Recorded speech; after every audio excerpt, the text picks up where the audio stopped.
बिस्मिल्लाहिर्रहमानिर्रहीम। आज हम पढ़ेंगे मल्टीप्लिकेशन 3 by 3 मैट्रिक्सेस।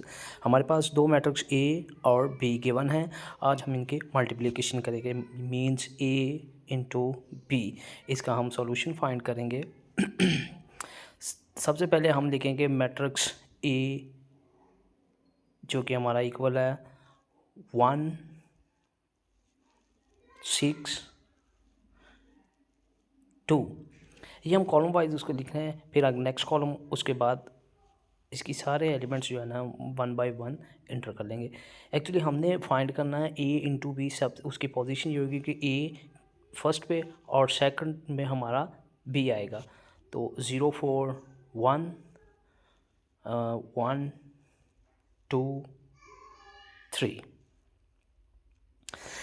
अच्छा जी, ये तो हो गया हमारे पास दो मैट्रिक्स ए और बी। अब हमने इनके मल्टीप्लिकेशन फाइंड आउट करते हैं। तो उसके लिए देखिए, सबसे पहले हमें ये समझना होगा कि उसकी पोजीशनिंग, जैसे हम पहले भी बात कर चुके हैं कि देखिए ये हमारे पास एक्चुअली जो मैट्रिक्स है वो उसके एलिमेंट्स की पोजीशनिंग क्या है।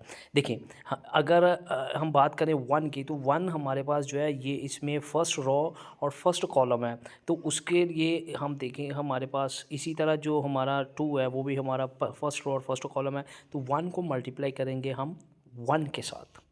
देखें 1 को मल्टीप्लाई 2 के साथ करेंगे, मतलब कि सेम पोजीशन को सेम पोजीशन वाले के साथ मल्टीप्लाई करेंगे। उसके बाद नेक्स्ट हमारे पास आएगा सेकंड कॉलम, फर्स्ट रो का सेकंड कॉलम, और दूसरी तरफ हमारे पास आएगी सेकंड रो का फर्स्ट कॉलम।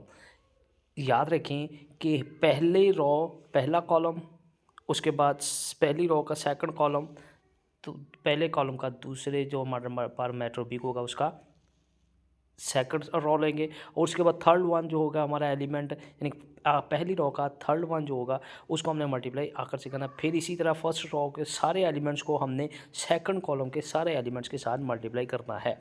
तो अगर देखें हमारे जो फाइंड आउट कर रहे हैं तो उसकी पोजीशनिंग भी वही बनती है कि सेकंड कॉलम की बनती है। तो जिस तरह हम लिखते जाएंगे, मल्टीप्लाई करके लिखते जाएंगे, उसी तरह उनकी जो प्रोडक्ट है उनके एडअप करने के बाद भी हमारी पोजीशन वही सेम होगी। अब हमने क्या किया कि हमने थर्ड कॉलम के साथ फर्स्ट रो को थर्ड कॉलम के साथ मल्टीप्लाई किया 1 × 3, और इस तरह ये ब्रैकेट क्लोज कर दी। अब हम लेंगे second row, first A column की सेकंड रो लेंगे और उसको इसी तरह 1 by 1 मल्टीप्लाई करेंगे कि जिस तरह हमने हर कॉलम के साथ मल्टीप्लाई करना, जिस तरह हमने फर्स्ट रो को किया हर कॉलम के साथ, इसी तरह सेकंड रो को भी हर कॉलम के साथ मल्टीप्लाई करेंगे। 6 × 2 6 × 2 प्लस 1 × 7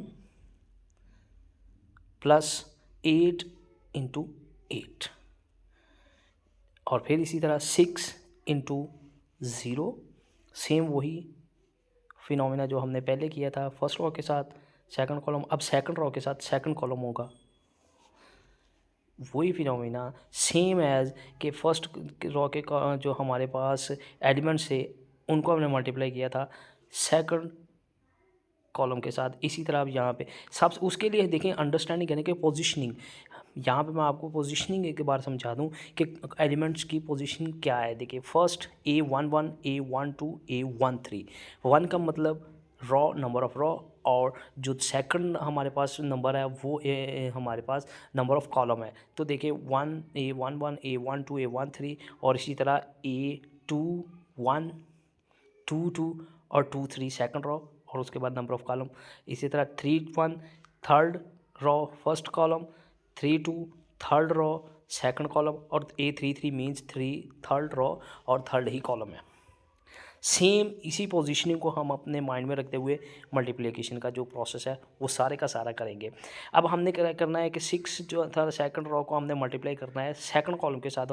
6 को मल्टीप्लाई करेंगे 0 के साथ, जी इसी 6 को मल्टीप्लाई करेंगे 0, यानी कि 6 × 0, 6 × 0 प्लस 1 × 4 और प्लस 8 × 1,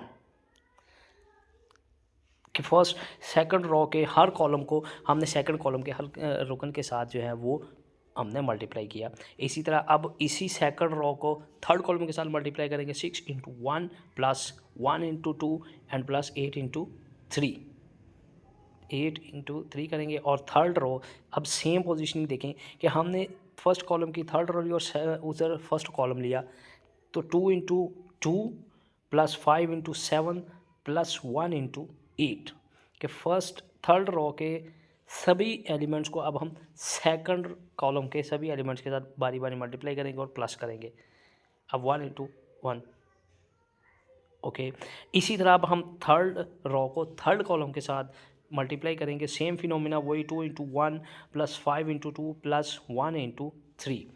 अब हमने करना है क्या है कि सबको सब के सेम पोजीशनिंग के साथ मल्टीप्लाई कर दिया।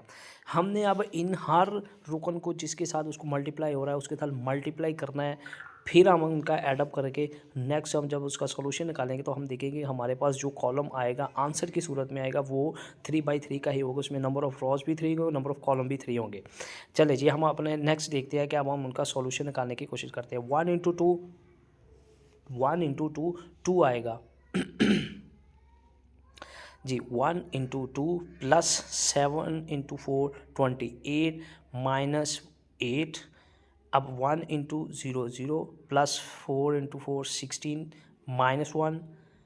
1 इंटू 1 1 प्लस 2 इंटू 4 8 प्लस यानी कि minus minus plus minus minus होगा 3 आ गया। और सेकंड में हमारा 12 प्लस 7 प्लस 64 और 6 ये 0 हो गया। प्लस 1 इंटू 4 4 प्लस 8 इंटू 1 8 हो गया।